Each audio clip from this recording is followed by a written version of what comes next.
Hey, welcome back to Warhammer Station. I'm Colin. This is going to be a good one today. We've got these updates to Strands of Fate and updates to Towering.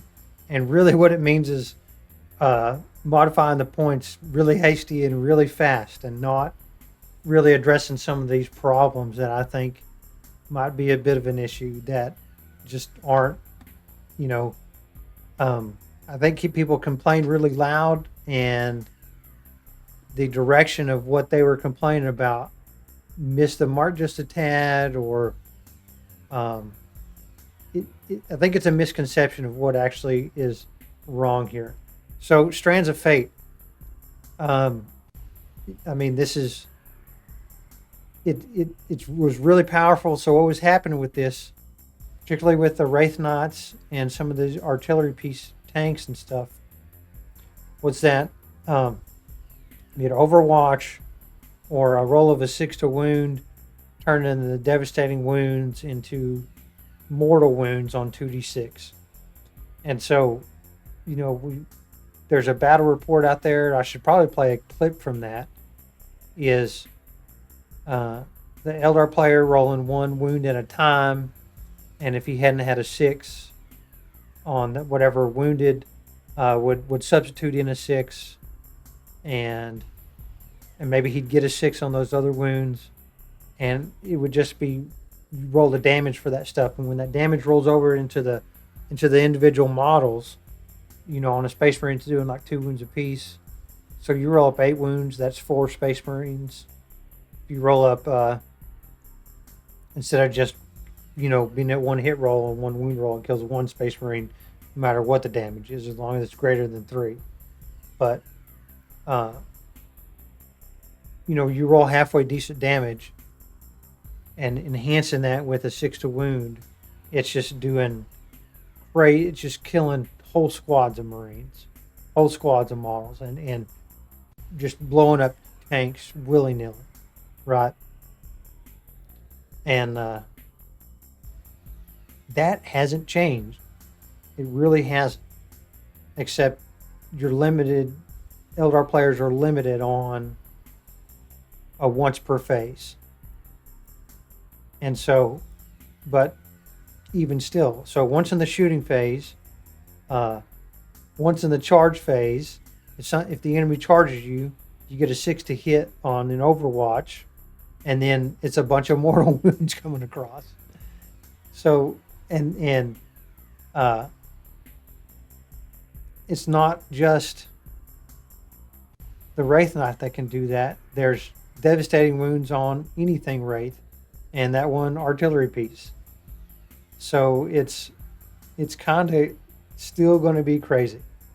I think the power level might have been up here. They're like a 70% win rate, and they'll probably take them down to 60 or 65, which is still going to be out of whack. It's not. And then you throw Towering into the mix. Towering is just a misrepresentation of what the issue is.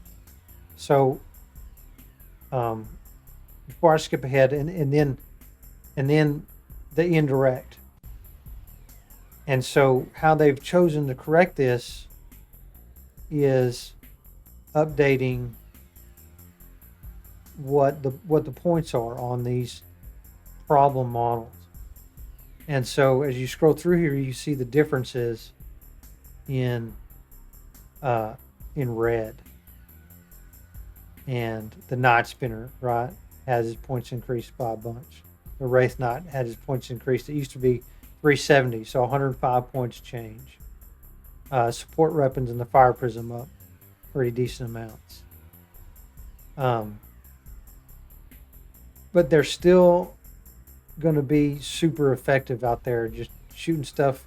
And like all the artillery pieces, Manicore, Wyvern, Field Ordnance Battery, Death Strike. The Death Strike sucks. I don't know why anybody's going to take that. It does, like, the damage I put on that is really, really poor. Medusa, all these things just had the points increased, and I don't know if they were doing much anyway. So that Imperial Guard ranking is going to go down a bit. But other stuff like it's real crazy. 10 models of Sanguinary Guard being that many points, they're not that good. And so why are they so expensive for what they do? It's way more effective to take Death Company than it is even basic ones coming out of a Land Raider compared to the jump guys. We're going to be like infinitely better than these Sanguinary Guard. So there's some serious balance things going on that are nice, but they haven't even touched. And here's the greatest offense, right? Is all these big Chaos Knights are obscenely expensive now compared to what they were. And it's just over the top. The pendulum swung too far. The Lord of Skulls for Chaos Space Marines went up a bunch, but that's not even what the big deal is when it comes to those. And again, I can't stress enough how far off the mark these things are. You know,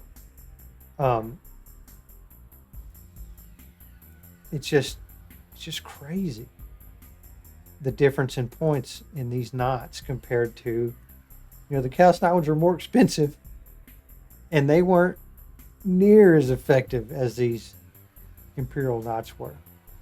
And so it's not that the towering that's the issue.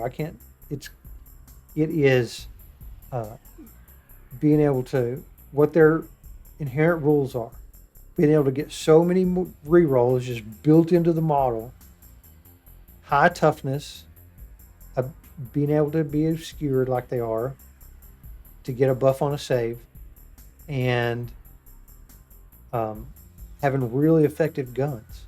That's not going to change.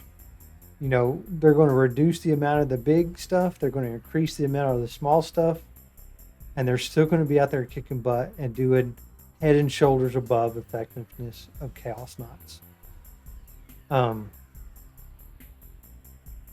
don't play Necrons, but this Ceratech model is the Necron players say is going to sit on the shelf. People are wondering why this Morkanot, when it wasn't even a thing, is more expensive. Space Marines, of course, the Desolation Squads are still really big, but I don't think, Hellblasters can still do an insane amount of damage, no matter what it is, and they're not even looked at all. So the Desolation Squad is, I think, still going to be out there and being effective, just not as they're going to pull some stuff that just sits on an objective or something. And like Space Wolves, I don't, no love there. Nobody's playing those guys. Tau aren't anywhere on the map, and they got some more expensive units. Tyranids players aren't happy with the increases on this. And I think the biggest offense to this thing is the Khorne Lord of Skulls being so much more expensive. It was 420 points before, and now it's 105 points more expensive. Somebody's saying, "Oh, well, now I can't rapid ingress."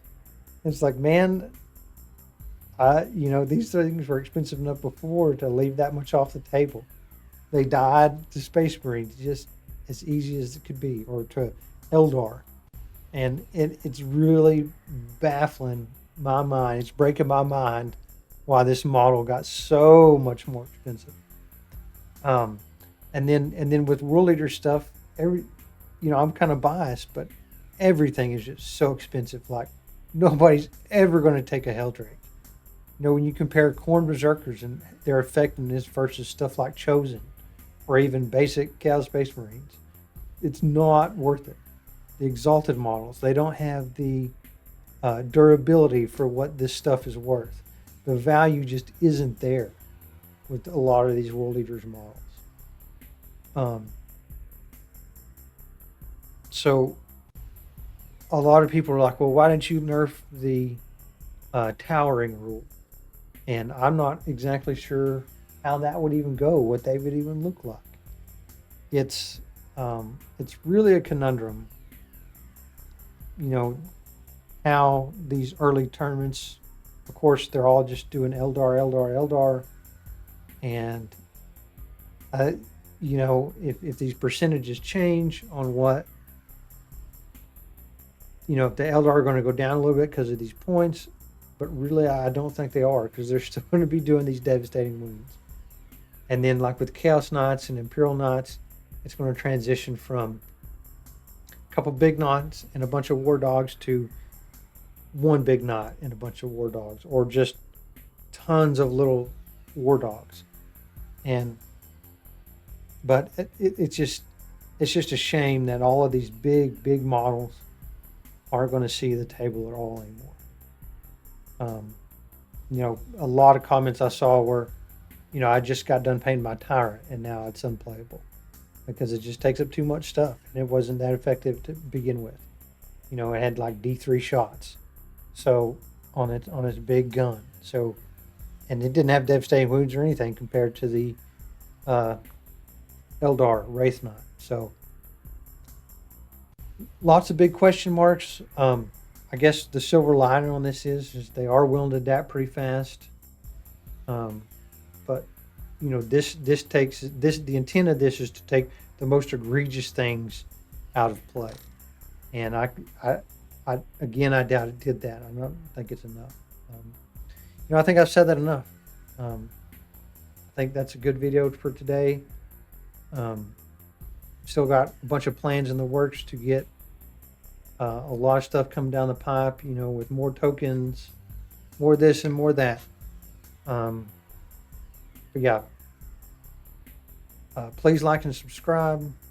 Hit that notification bell. I enjoy making these videos. I'm glad GW is putting out all the content to make this stuff so much fun. And it gives me confidence that we're going to see a bunch of fun things come out and come do with this, that we're going to get these armies in balance. So again, thanks for listening today, and y'all have a good day.